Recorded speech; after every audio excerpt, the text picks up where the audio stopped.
Welcome to the David Spisak Show. Thank you so much for taking the time to join me today. Regardless, if you're sitting in your office, you're sitting at home, relaxing on the weekend, out by the pool, on your way into work or home, I just appreciate you taking the time to join me. I will absolutely guarantee you that you're going to be really glad that you did. And you know, I always endeavor to deliver big value. Thanks to the gentleman that's going to be joining me today that I'm going to introduce you to, I just have 100% confidence that's the case. His name is Joe Blanco, and Joe is the assistant used car director for an absolutely spectacular group, the Sheehy Auto Group, based in Virginia. They've got 30 franchises, 26 used car departments, and those 26 used car departments are selling over 2,000 used cars a month, taking in 1,600 trades, acquiring over 200 to 225, 250 off the street. And they're doing things, they're just an incredibly innovative group. And I'm just really thrilled to spend time with Joe because he's one of those guys that if you want to learn more about used cars, if you want to really advance your used car operation, I promise you're going to want to listen, take notes to some of the things that Joe is sharing with you because this is just a very innovative, forward-leaning group. And without any further ado, I want to welcome you, Joe, to the podcast here, and thank you for taking the time to join me. Thanks, David. Yeah, it's a pleasure to be here.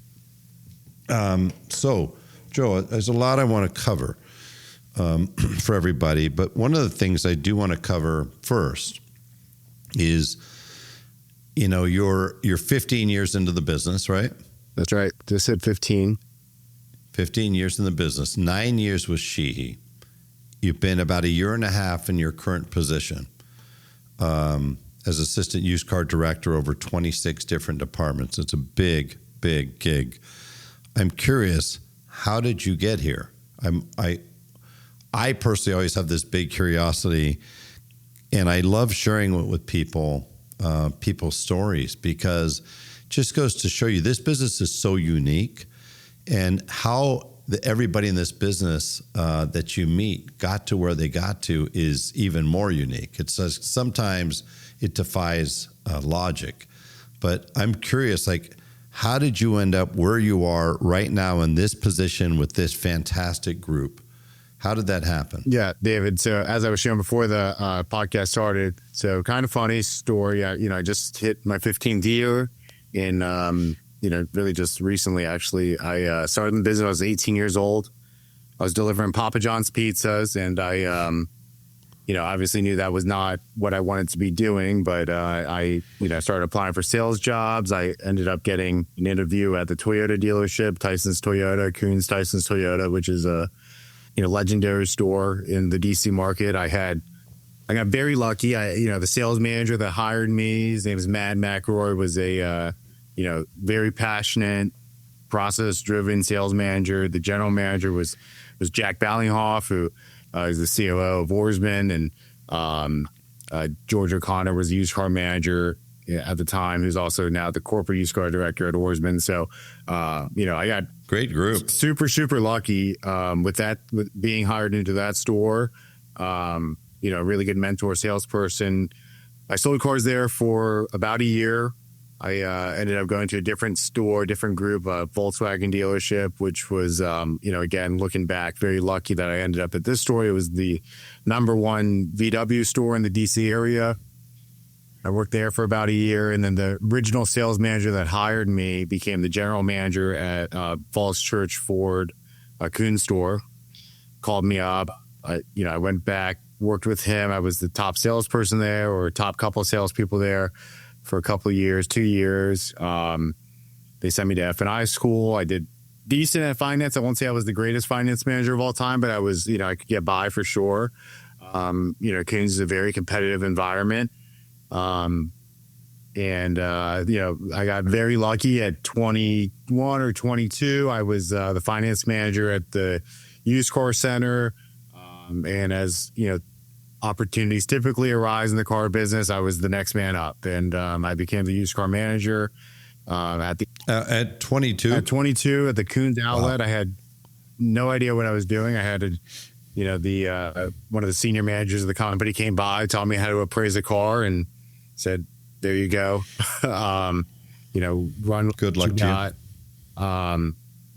Yeah, I was always one to listen. I talked to my V Auto performance manager on a weekly basis. I had a very competent general manager that helped guide me. That store was about reconditioning cars, getting cars, making a car out of nothing. And we did 60 or so units a month there. It was a tough slog, but finally got the opportunity to go to the big store, worked there for a couple of years, and that was great. We sold a bunch of used cars there, a lot of certified units.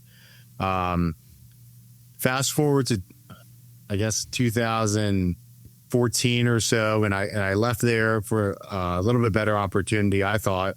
And the general manager at the store I went to ended up leaving about 2 months in, and he called me up and asked me if I'd like to come to Sheehy as the general sales manager of the Ford store. I was about 24 years old. I was not ready, I don't think, but that's what happens. And I took the opportunity. I had some pretty good success there. Ended up actually taking a step back from that position and going to become the used car manager at our bigger Ford store, our Gaithersburg store. Had a lot of success there, and we sold a bunch of used cars. Ended up getting an opportunity to be the general manager of our Glen Burnie Nissan store, which at the time was struggling, to say the least. Their sales effectiveness was below 80%. Is the biggest PMA of a Nissan store in Maryland. And by the way, I was 29 years old. It was one day before my 30th birthday. And I always thought maybe I'll be a GM when I'm 30 or 35 or something like that. So one day before that, I became the general manager at Glen Burnie. And that store, like I said, was struggling, wasn't selling a bunch of cars, but we went in there, we made some changes. We, recruited some good salespeople, built a little bit of team there, built some sales managers, promoted a couple people. We ended up selling 1,300 used cars the first year there. And we moved the sales effectiveness from 79% to about 110% in about 18 months. So we ended up being the number one used car Nissan dealer, at least according to the cross-sell report in Virginia and Maryland. And I did that for a couple of years. It was a really long drive from my house. I had a daughter, newborn at the time. But Vince and Paul Sheehy gave me an opportunity to work in the used car department here. And that was 18 months ago. And, we've been doing really well, learning a lot of things about calling on stores and not running the store, but working with GMs and used car managers and different industry people in the last, 18 months. And it's been really fun. By the way, just as an aside, and thank you for sharing that with me. It's amazing.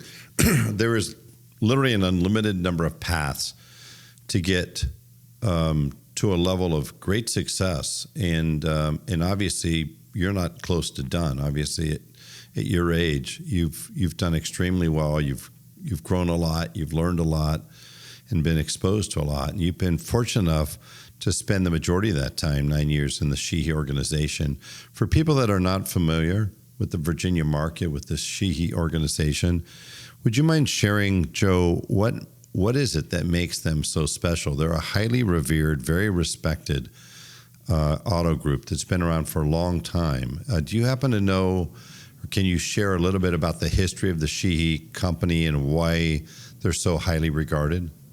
Yeah, I'm not sure it's one thing, David. The company started in 1966. At one point, it was the largest Ford dealer in the country. When Vince Sheehy III ran the business. Now Vince the fourth is the current president CEO. He's really grown this into a dealer group as opposed to dealerships. And I think a lot of things go into it. Of course, we have some phenomenal brands that we represent, great locations. But I think it really boils down to, and I'm not just saying this, but our mission statement is to build a lasting relationship with each customer based on trust. I think a lot of dealerships' mission statement is to be profitable. And I think for us, there's a lot of things that we could do to make more money, but it wouldn't necessarily obtain a customer and obtain a good reputation in the market. Now, in this market, it's a big market. So I think a lot of times dealerships and employees can forget that this is a relationship business. And I think, but I really do think that our executive team, specifically Vince, has done a really good job of instilling the value of, we want to sell a car, but we want to make that a customer that will come back to us and actually mean that. And I think our strength is also our one team where I'm not sure there's a better dealer group in the country that actually interacts store to store, not necessarily like the store on the same lot, but the store that's in Richmond and interacting with their store in Hagerstown on a very regular basis. And that one team cohesive group is makes us very strong, and we have a really good retention because of that. And I think we make really good decisions leveraging our talent. Joe, when you say they interact with each other, does that mean that they regularly reach out, formally, informally, they reach out, connect with each other with a specific intent to exchange ideas, learn something, or throw something up against the wall, or just get feedback? Or what is the primary reason that they're interacting like that? Yeah, I mean, I give credit to Paul Sheehy on this, who's, he's my boss, and he's really set this up really well. We do a weekly call with all the used car managers, a team's call. I lead that. We discuss different things. We make sure we always have stores or, general managers discuss best ideas that they're implementing, because we've found that, I can have a great idea or Paul can have a great idea, but if somebody in the store is not implementing it and executing it, it's hard to get other stores to buy in from that. So we have everybody share their best ideas. A little less formal, but we have a Teams chat with all the sales managers on there, all the general managers on there, to help get buy figures on different vehicles, get second opinions on different vehicles.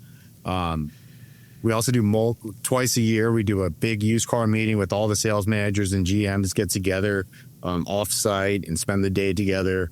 And then twice a year, we also do we call it day at the auction, but we take all the used car managers, we bring them to the auction. They watch their cars run in the wholesale, but it just creates a nice setting where the stores can get together that is not, run by a speaker or something like that. It's just a kind of casual way for everybody to get together and share different ideas and what's working in your store, what's not working in your store, what bank am I using that gets me a little bit more advanced, all types of different things. And those things tend to happen pretty naturally when you get these guys together. Joe, number one topics is always one of the hottest topics when anybody talks about pre-owned cars, used car departments, and is always typically listed as the number one obstacle or challenge to growing a used car department is acquisitions. First and foremost, do you agree that the key to growing, sustaining a great used car operation, you've got 26 of them, is the key really how effective they are on the buy side, on acquiring cars, whether it comes from being successful in bringing in trades, as well as purchases off the street? Dave, I think the first lesson I got as a used car manager was you make your money when you acquire the car. And that there's a lot of dimensions to that. And, I think for sure, that's the key, right? That's the buck stops there. If you don't acquire the car, you don't have anything to sell. And if you pay too much, you're not going to make money on it. Why is it that still the vast majority of dealerships just simply aren't very good at it? They say, many of them will tell me, David, you don't understand. You just can't buy cars off the street. It's too hyper competitive. You can't buy cars from customers off the street. It's hard to get them from trades. But yet you're buying 250 of them every single month from customers off the street. You're taking in 1,600 trades every single month. So between the two of those, obviously it's nearly 2,000 vehicles, 1,800 vehicles, call it 1,800 vehicles. So what's the disconnect there? Why are some like Sheehy Auto Group so successful and others continue to struggle? Yeah, I think it's obviously, they're right. It is a competitive environment. I think, we all know the Carvanas and the CarMaxes are making a lot of money on these cars, and, they're spending a lot of money to acquire these customers. But look, it's challenging. It takes work. It's not easy. It's not like an automated thing. It's relatively, I don't want to say new, but definitely newish in terms of a lot of franchise dealers talking about this all the time. But I think you need to take an omni-channel approach to that. I think it needs to be incorporated in your marketing. But I think it really stems to the lack of really understanding the market and how much a car is truly, truly worth in most stores. I think a lot of people look at buying cars off the street as, hey, I'm going to hit it like a trade-in, which probably give them too little money, but not aggressive enough. But again, this is a disciplined business, and the more disciplined you are on used cars, it's not about buying less cars. It's actually just taking a lot of swings and getting enough opportunities to be successful and get your volume where you need to be. So we still used to be said forever that used cars is an art form, right? And many used car managers have said, I have a good gut for used cars. I use my gut. The top performing businesses in the country, in the world, inside and outside of auto, you mentioned CarMax, Carvana, they're 100% data driven. They're 0% gut driven. They overlay their gut, their instincts and their experience for certain. But it's the data that drives their decision. I recently replaced my car and got another one from Fletcher Jones in Newport Beach, which has been like Sheehy. I mean, when it comes to luxury, I don't know if there's a better group out there. They've been the number one Mercedes store for over 30 years in a row. The car I traded in was 2023 S580. Diamond white, black interior, all the stuff. Beautiful car. If you jumped in the car today, you would think it's brand new. 11,000 miles after 3 years, Joe. 11,000 miles. And I asked them what they're going to do with the car. And they said, we're going to wholesale it. And you think, how many stores in the country would say, I'm going to try it on for size? They made an exit strategy decision like CarMax does in 5 minutes. Boom, we know that thing's going away. Don't want to take a chance on it. It's a science. Isn't it a science much more than people will say? I mean, it is discipline, it's execution, it's process. There is a level of predictability in used cars, isn't there? And I say that because, again, in most used car departments, it's a little bit of a Forrest Gump scenario. You never know what you're going to get, right, until the month ends. But in your world, you have a really good understanding of which cars do what, which models move, which cars turn in under 30 days, which ones are going to bring the highest level of profitability. Is that a fair statement? Like, is used cars today more of a science, data-driven science than an art form? Yeah. And I think that's what it comes down to, being disciplined and running through the process and making sure you're making a good decision based on all the systems and data sets that we have available to our people. I think all these technologies that we have are really giving most of I think gut feeling is real. I think your gut just could be missing things. So your gut may be needing some new programming. Yeah, exactly. From time to time. Yeah. What do you rely on? You buy these 225, 250 cars or more off the street. How's that happening? Yeah. So sorry, we retail 250 cars that we bought off the street. So we probably buy about 300 Oh, off wow. the street. But we're big AccuTrade believer. And I the first time I saw AccuTrade, I was at NADA, I think 3 or 4 years ago. And I saw the product and I said, that's way too complicated. We'll never be able to execute that. And last year, I heard Brian Kramer talk about it on a podcast, and I reached out to him. And we use the AccuTrade platform. We use the widget. We show customers the condition report, and I think that's a transparent way to explain the value on a car. And I think that's really where the business is going, is logic-based selling. We use, like I said, we use the widget, we use the automation rules, and frankly, we spend some money on Google advertising there in social media, but it's really it's a focus for the group. So does AccuTrade allow you to do sight unseen appraisals? It does, yeah. The driveway appraisals, really strong. Actually, I'm just looking at this now. We closed at 19% win rate on driveway appraisals, offsite appraisals. That's pretty staggering. It's not bad, and I think there's probably something in there that were maybe misappropriate or Labeled? mislabeled. Yeah, Categorized? Yeah. So how many sight unseen appraisals throughout the group would you suppose you're doing in a month? Well, we did about 500 last month. Yeah, I think that's there's some opportunity there for us to really embrace that. Some of our stores, that's led by 80% of that's done by 20% of the stores. So there's a lot of upside. Definitely some upside, yeah. What's the difference in the stores that have really adopted that, have really leaned into that, and those that don't? Is that a mindset between those two stores? Is it a lack of trust, or is it, Joe, this is fine, but I've been doing this. I know what I'm doing. This has been fine. I'm going to do things the way I've always done it. I think that's what it is. We have some sales managers that are really embrace technology and new processes.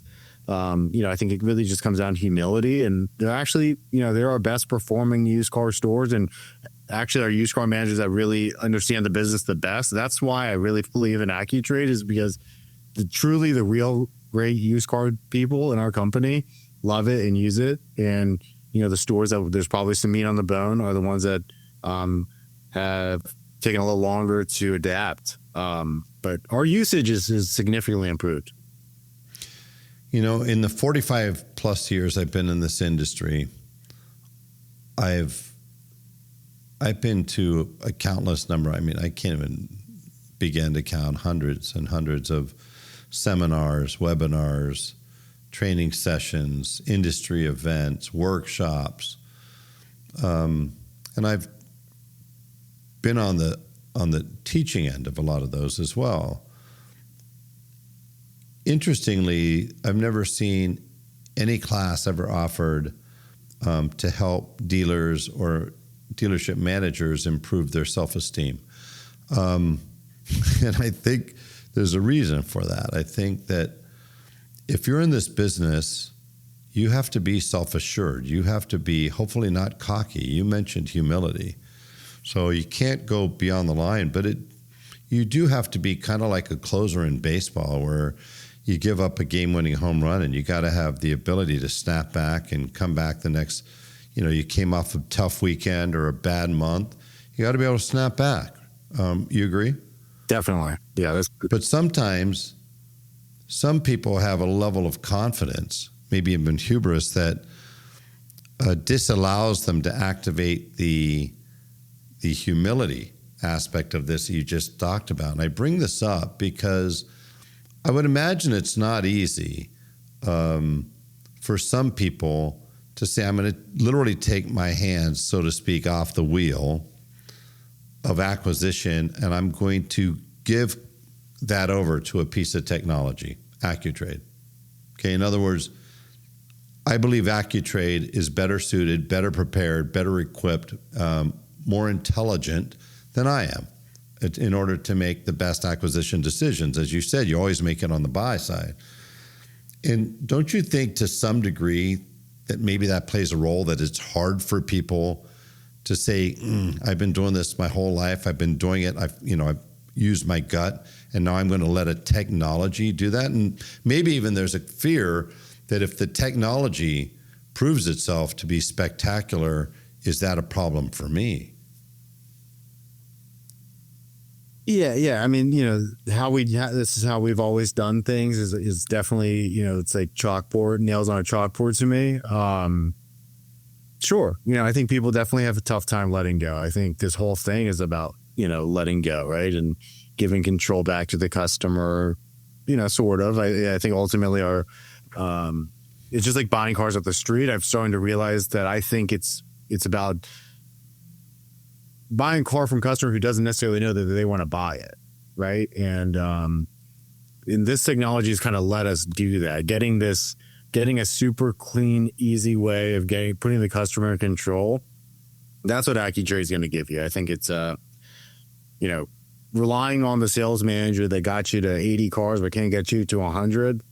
I'm not interested in listening to their opinion too much about what technology we need to go with and how to do that. But no question that all of our sales managers, including myself, are we're emotional people. We make good decisions a lot of times, and sometimes we miss opportunities. But technology like AccuTrade and vAuto, if you use it right, you can get some really good results, and you can scale your business a lot faster. I think our sales managers I find it interesting also that dealers are starting to recognize. Certainly CarMax has been around for close to 30 years, I believe. Carvana, is be coming up fast on 10 years. And I don't know that those companies have collectively been in a stronger position than they are right now in terms of the market position, strategically, financially. These are companies that lean on tech. The technology acquires the car. The technology appraises the car. The human inspects the car, right? So if I have CarMax do a sight unseen or Carvana, and I take my car in and the car is exactly as I described, they just hand me a check or they show up in my driveway. It's fast, simple, it's easy, it's transparent. And you've mentioned those words a couple times. And so it makes sense to me. What AccuTrade does is it allows you to go toe-to-toe with the disruptors, potentially disrupt the disruptors, because now I can do fast, simple, easy, transparent. Now I can do sight unseen appraisals like they're doing. And it seems just crazy to me. You mentioned nails on a chalkboard. Nails on the chalkboard to me are people that I mentioned, that are so in love with, committed to, and loyal to processes that have failed them over and over and over again. The 1-to-1 used to new ratio, Joe, is over 30 years old, that target. The industry today is not at a 1-to-1 used to new ratio. And many stores who have gotten better over the last 2 years on used to new has not even been because they grew the used car department. It's because the new car department shrunk, right? So because that number is going down, your used to new is going up. But the reality is, if I'm going to compete with those guys toe-to-toe, it seems to me I maybe wanted to be as transparent as they are, as fast as they are. And if you asked 100 customers, what percentage of those 100, if I asked them, do you trust the appraisal process at CarMax, I would dare say nearly 100% would say I trust it because it's fast, simple, it's transparent, and I control it. Same with Carvana. If I asked 100 dealership clients, prospects that were walking in a showroom floor who have ever gone through an appraisal process, what percentage of you have confidence in or complete trust in a dealership's appraisal process? What percentage do you think that would be? A lot lower than that. In a typical dealer. A lot lower. Not you. Yeah. What do you think? Probably close to zero. Industry-wide, there are the unicorns out there like you guys, right? Like Rob Ruth is out there, like Patrick Abad is out there, like Fletcher Jones is out there. There's obviously some great organizations out there. But as an industry, collectively, if you asked 100 people anywhere in the country, I'd bet you it's under 10% had complete trust. So the fact that you mentioned a couple times being able to show me a condition report, full transparency, probably makes a big difference, don't you think? Yeah. Yeah. I think that's where some people miss. The condition report is what makes AccuTrade really a full circle system. It's not just one thing. It's not the appraisal system. It's the whole thing, the way it works online and how it interacts with your sales process, and then how it comes full circle with a condition report. So, hey, David, if I gave you $50,000 for your Mercedes, but it came in and it has a dent on the door and needs tires, and I can clearly show you how I changed the number, which I think is totally legitimate, as long as you're, being fair and you show that customer the condition report with the math breaking down on how you got to your figure. 26 used car departments. You've seen some things at this point, right? Sure. If there was one number or one aspect of a used car department, is there one number or one aspect of a used car department that you could look at and go, okay, I know there's some problems here? What would it be? You're saying like one statistic? Yeah. Is there anything that if I hired you, Mr. Sheehy, I'm not looking to hire Joe, but I'm saying if somebody was to take your brain, your knowledge, your experience at this point, and say, even you did it in the Sheehy organization, they just acquired a store. There's now a 27th used car department. Hey, Joe, go take a look, spend some time here. What would tell you if things were going in the right track, or what would tell you, okay, there's a real opportunity or there's a real problem here? What should dealers be paying attention to? I think we talked about a lot of the things. I definitely believe that,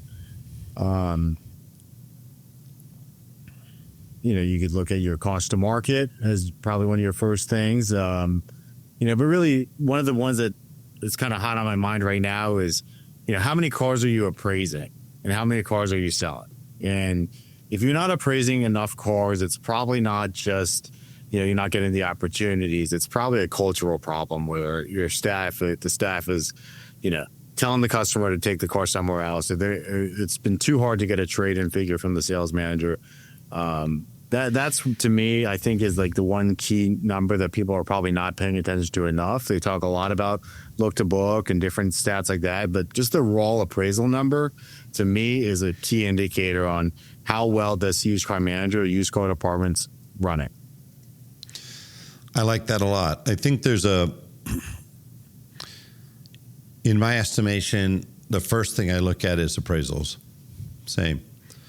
And I think I'm astonished that still today you'll see a store that sells 100 cars. Now, most stores I see today are closing about 45% of the write-ups that get brought to the office. Used to be 50% or higher, but credit's getting tougher, affordability's tougher. Now it tends to run more like 45%. Well, if I sell 100 cars, that means I wrote up 220. I want 80% appraisals on my 220.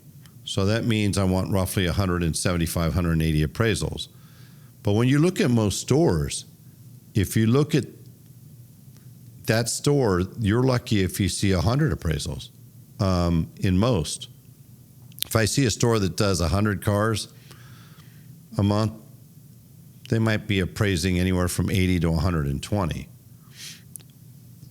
Why is it that people are not doing what CarMax is doing and finding a way to commit to appraising 80 or 90% of the people that walk in? I couldn't tell you why they're doing that. I could totally agree with you that it's not the right thing to do. I believe a lot of it is, it's too much friction for the salespeople. We probably not spending enough time training our salespeople, and it kind of goes back to, again, do they have a great process for the salespeople to follow? Last year we do a general manager's retreat every year, and the book that we read was Wisdom in the Bullfrog. And one of the chapters in that book is when in command. And the way I think about that in this position is not necessarily that my job is to tell you what to do all the time and things like that, but an entry-level salesperson needs direction. They would love more direction, good, enforceable direction with good results. And that's another reason why we signed up with AccuTrade last year, is just, if I'm a young salesperson, I need somebody or something to help me go through this process and, frankly, take a lot of the friction out of the process for me. I think most stores are not adhering to all the basic principles that most of the car dealerships were, not about most, but a lot of dealerships were really focused on this before COVID. And I think now a lot of stores have gotten away from, basic processes, walking the trade with the customer, how to explain a value to a customer. How did I come up with my value of my vehicle? I think most people got lazy with that, and that's what we're working to not get complacent and really try to grow this part of our business. So I agree with you 100%. I think people won't pursue things that they don't have confidence in. They won't pursue anything that they feel is going to be a pain point. And I've shared with a lot of dealers, tell me if you agree with this. If you've never acknowledged trade-ins or street purchases, if you don't pay on them, if it doesn't count towards my sales board, I don't make any money from it. Why are you expecting me to do it? You're paying me to sell, right? You're paying me to produce. So if I say, hey, Joe, by the way, what are you trading in? And you say, I don't know, I might sell it myself. I'm not upset. I'm kind of relieved. Now the deal's going to take less time, less friction, less issues, less challenges. I don't have to sit and babysit you for 10, 15 minutes waiting for the used car manager to do an appraisal. I don't have to make you mad at what the appraised value is. And it doesn't affect me by $1. Fair statement? Definitely. So we have to address the elephant in the room. In my opinion, the elephant in the room is this. So what is your average recon, would you say, across your stores? $1,200? Yeah. Okay. So when I sell those 250 trades you sold, there was $1,200. Okay. In addition, average back end, $1,500, $1,800. Okay. Okay. So now I'm up to $3,000. Average front end, $1,200, $1,500. Right on the money, $1,200. Okay. So I've got $4,200 at stake. If we take in a trade, the closing rate is higher. When we take in a trade, the average front and back gross is higher on the deals with trades than it is with deals without trades. And when I sell that trade, I make $4,200. The salesperson, is thinking, if the process is too hard, and there's no money in it for me, then why are we surprised that they're not pursuing it? But to your point also, I don't think they understand the process off the time or understand why it's a value to the customer. Or even this, if you want me to make a decision to buy a car from you, Joe, I have to figure out two things. I got to figure out the numbers on what I want to buy, and I got to figure out how the current vehicle, how that's going to end up, right? I'm not going to buy your car while I still have my car. Most people can't do that financially. So if we don't address that elephant in the room, it's going to not only affect our closing rate, it's going to affect our gross, and we're going to end up missing out on not one deal, but two. The deal where they acquired a car from us and us acquiring a car from them. It's no surprise to me why CarMax is so hyper-focused on the acquisition. Because if they focus on the acquisition, they know the sale has a chance to happen. And if they focus on the acquisition and the sale doesn't happen, they still got the better of the two deals, didn't they? Yeah. It's funny you say that because we still spend some money on not acquisition, but in terms of our used car marketing, most of our budget is associated with acquisition. Smart. It's the same thing. It's if you have the car, you will sell it. Smart. Joe, so as we get close to wrapping up here, Has there been anything in particular that you've seen any of your stores do that has impressed you in terms of just, you mentioned you've got some stores, you got the Pareto principle, 20% are seeing 80% of the results. What are they doing different? What do you like that you see from those stores? Is it just purely humility and a willing to try new things? Or is it the time they spend developing their people? What are they doing? Yeah, I think those stores are the ones that go all in. The general manager's got to be all in on acquisition. They have to understand it. They have to work the marketing team to build out campaigns on acquisition. It's a full focus effort for those stores, and they're the ones reaping the benefit of it. I think it's, and frankly, David, I think they're also the stores that are a little more mature. As you know, you've visited probably 20 times the amount of dealerships I've ever been in, maybe more. But every store, every business is in a different place in its timeline. And I think our top performing stores are, like I said, a little more mature, have some really good tenure. But they're also willing to take some chances and, go out on a limb on some vehicles that we maybe wouldn't necessarily trade in or want to trade in before, but using all the different resources that we've put in front of them, they're just willing to take some shots, and they've been highly successful so far. So looking forward to more of that. What's your outlook for the rest of 2025 as it pertains to used cars? Like, what have you seen? All the tariff talk, has driven some new people. Has driven some additional sales in to the building, has definitely caused some shifts to the used car market, to the level of depreciation. I remember Jared Kalfas at Black Book and his expert data scientists, I believe they predicted about a 10% depreciation rate for this year. And that was before the tariff talks. And so what are you seeing as far as the implications on used cars? Has it gotten harder? Have the prices gone up? Is it kind of normalized? What do you see for the rest of this year? Last 3 weeks or so, the market certainly, wholesale market at least, definitely has come down.